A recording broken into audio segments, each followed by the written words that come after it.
Okay, here's what I found out overnight. Hang on, babe.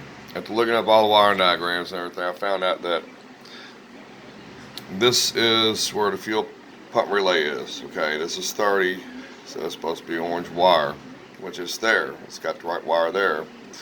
But then right here, right there, it's actually a ground wire. And then over here, there's a dark green and white wire. And then right here, that's actually blank. It doesn't have anything in it. Well, it's supposed to be a gray wire in here. It's supposed to be the power wire going to the fuel pump. And that's supposed to be right here.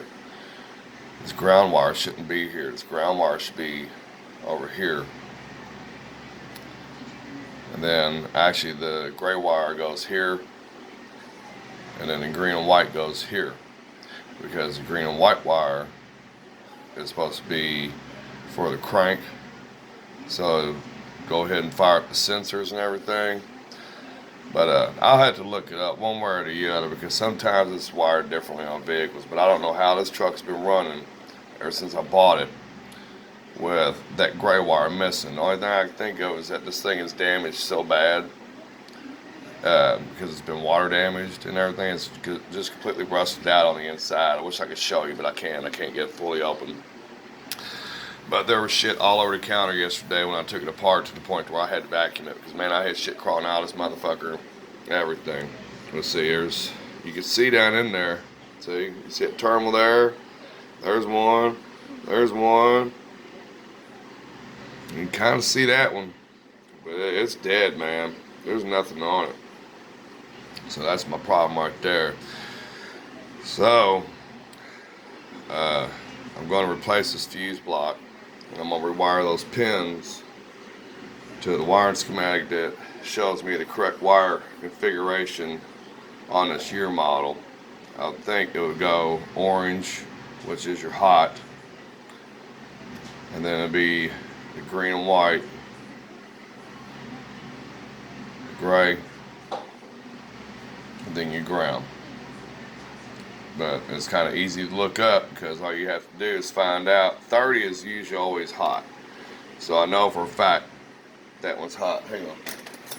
I know for a fact that this one's hot. This one's 30, and then this one's 87. That's where green and white wire is, to where if I jump from here to here, then I get the fuel pump to run, which is weird because there's no gray wire. Up here, there's a gray wire and a black wire on the fuel pump. Well, here's the black wire, and it tests for ground, but there's no gray wire at all. It's supposed to be in here, and this, like I said, this ground wire has to go here. So depending on the wiring schematic for year, make, and model of your truck, look it up and start off to 30, which is always going to be your orange wire. And then right here will determine whether it's green and white or the gray. Now, I would assume, I'd have to look it up just to make sure, don't quote me on this, but I would assume it would go orange, green and white, gray, and then ground, because see, in that way it completes the whole circuit in that relay. But I hope this helps somebody out, man. I've got a 2003 Yukon Denali that's been just bad, dude. Ever since I bought it, man, I mean, it just, as soon as I bought it, drove down the road and died on me. And after looking at this fuse block and everything, I'm coming to the conclusion that it needs to be replaced. See right here, that's the terminal right there where you can't really hook anything into it. That's where the gray wire is supposed to go at.